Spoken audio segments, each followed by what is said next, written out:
Hey, welcome back to another video. In today's video, we're going to go through how to maximize your training. It's going to be how to plan your training week. We all train hard, but do we all get the most from our training for what we put into it? Do we all train hard? Should they? And if you do the same training all the time, the definition of insanity is doing the same thing over and over again and expecting different results. If you're doing the same thing week in, week out, where's your training going to go? How are you going to develop with it? We stick to our plans. We've got systems that we stick to. The only time where if you're training sprints, a long distance run, weight training, strength training, power training, specific prep training, all in the same week, the only time you'll get any results doing that is one, if you're a beginner, or two, if you're a very, very high level athlete doing a hell of a lot of training hours. An Ironman. Or if you're like everyone else who's going to be putting in 3 to 8 hours a week of training, you need to plan that week a lot better. The way to plan your training week is to start off by breaking your week down into different days. So we're going to have development days, stimulation days, high performance recovery training days, and restoration days. So an example of a training week might be Monday, a stimulation day, Tuesday, a development day, and then a high performance recovery day on Wednesday. So you've prepared yourself with the stimulation, you've worked hard on the Tuesday and development day, then you've had a recovery day on the Wednesday, and then you can do the same again. You'd go Thursday, stimulation, Friday, development, Saturday, high performance recovery, and then restoration day on Sunday. That's an example of training 6 times a week, but 2 of those sessions are recovery sessions, which are shorter sessions. We're going to go through what all those sessions are, but that's just how you can plan one of your weeks for an example. Oh, that restoration sounds good. Rest. Let's start with that. What's a restoration day? Rest. No, it isn't. So we've got 2 restoration days coming up because of the Hyrox race in Birmingham on Saturday. So for our restoration, it'll just be doing something, some form of activity that is light and that you enjoy doing. So if you enjoy a bit of swimming and you find it easy, you can have a little swim. If you just want to get out and walk a bit, walk a bit. If you like going out on your bike, get out and do a bit on your bike. The key is your body responds well. Do a heavy deadlift? Use heavy weights? You can do heavy weights in high performance recovery training sessions, and we'll come to that.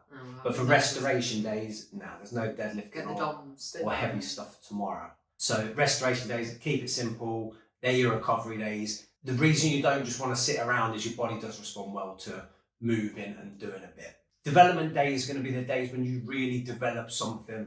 And in order to develop anything, the volume has to be high enough. That's why if you only do 1 development day a week, you're not doing enough volume off it to actually develop it. Development days, the RPE is going to be about 9 to 10. They're going to be where you're going to push yourself. They're hard. They're going to be longer. They're going to be 60 minutes to an hour and a half plus, depending on what training you're doing. They're also the hardest ones to recover from. These are the ones where it is go time, where you're really going to push yourselves. Good examples like when we do anaerobic threshold training, where we're working as hard as we can for like 9 minutes. You think, that don't look too bad for 9 minutes, and you get a 5-minute rest.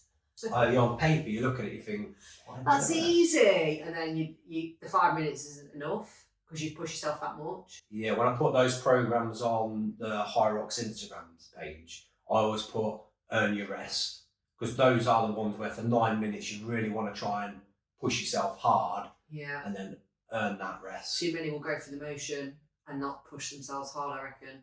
That's why you've got to make it clear in the post you do, don't you? Yeah. I do a 45-minute HIIT session and a bit of weights before. And everything would be the same. Same thing. And then it's hard for your body to progress doing that, because there isn't that overload stimulus where your body goes, I need to be a bit better, I need to be a bit better. Yeah. It's harder when you're just doing that hit. You can't weights, you keep increasing the weights you're lifting. Yeah.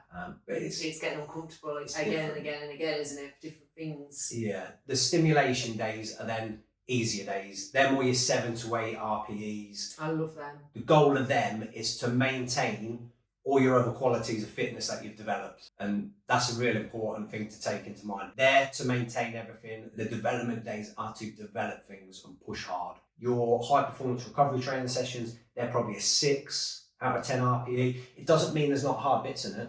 Yeah, Some it's that- hard. There's some, they're going to be 30 to 45 minutes max. They're hard though. You're still going to push yourself hard. You told me to do 15 9 kg wall balls in that high recovery thing. Yeah. High performance recovery. So it's a low, but it's low volume. Yeah. So for the strength training for that was 4 sets of 15 wall balls, and there might have been a little bit of sled pushes, but that will then be it for strength. There's not high volume of it. So you're looking to maintain your strength, but you're not doing enough volume of it to develop it. Mm-hmm. If you're wanting to develop your strength, that's when you do like 3 development days or 2 development days where you really focus on actually developing your strength. So when I say to people, when I say I train 6 days a week, they're like, oh my God, that's so much. But actually, it's not, because of the recovery sessions and the hours that we put in. Obviously, we train more than probably the average person now. I never thought I'd hear myself say that. But I've got structure, and I never thought. I like to be told, all us women as well, and maybe men, like to go to the gym and be told what moves you're doing. That's why I went to the half an hour session of boot camp. What am I doing? Picking that up and doing that and moving over there. Yes. So with a training plan,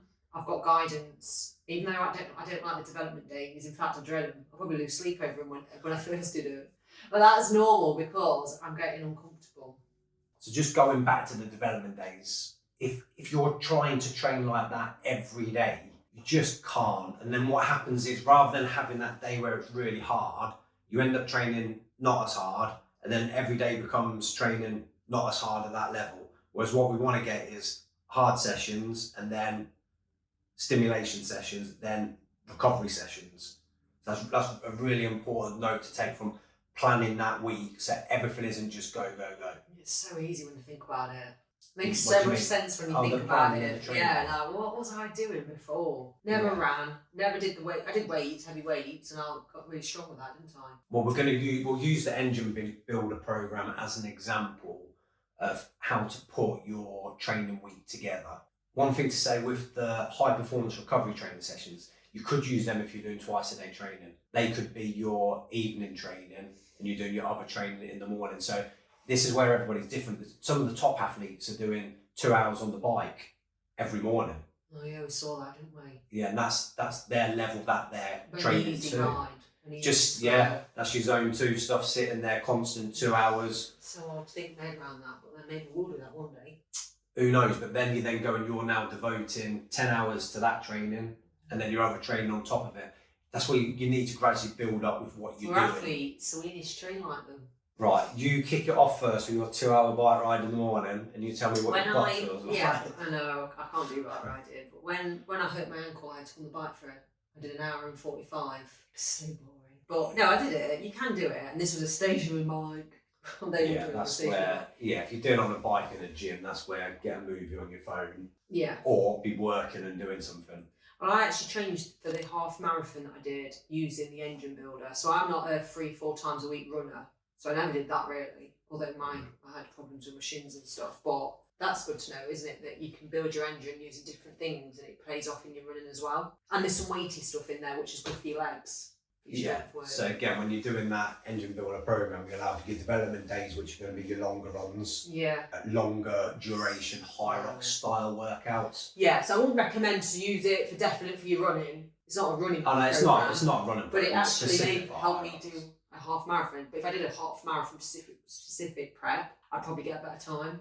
Yeah, but then you then have to build up how much running you can do still. I'll include an example here of what a development day looks like, and this is one from the specific prep plan, where it is an anaerobic threshold one. So you can see how that's built into the program, and then other things that can also be done on that training day. And then I'll also include just an image to show you what a stimulation day looks like, just to give you an idea of what those days are like. And I'll also include what high performance recovery training days like.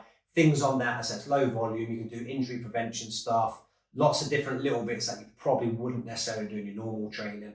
So it's an 8-week plan, and then this is how you're going to plan your week. So your first 3 weeks are going to be different to the next 4 weeks. So in the first 3 weeks, you'll see there's 2 development days.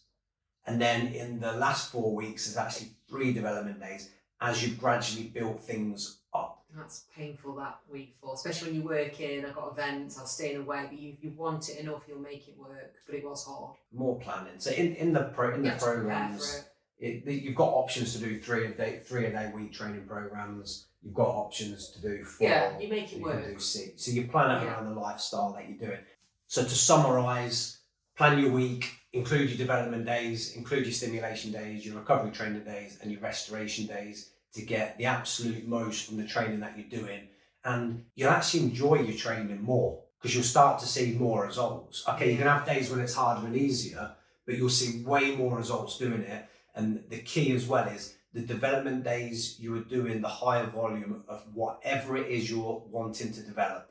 And then on the stimulation days, you're maintaining everything else. Hopefully that makes sense for everybody. If not, comment below and ask questions. Yeah, any questions, comment below and we'll answer them. Make sure you watch the other videos if you want to get more insights on what we're doing. Yeah, loads more to come.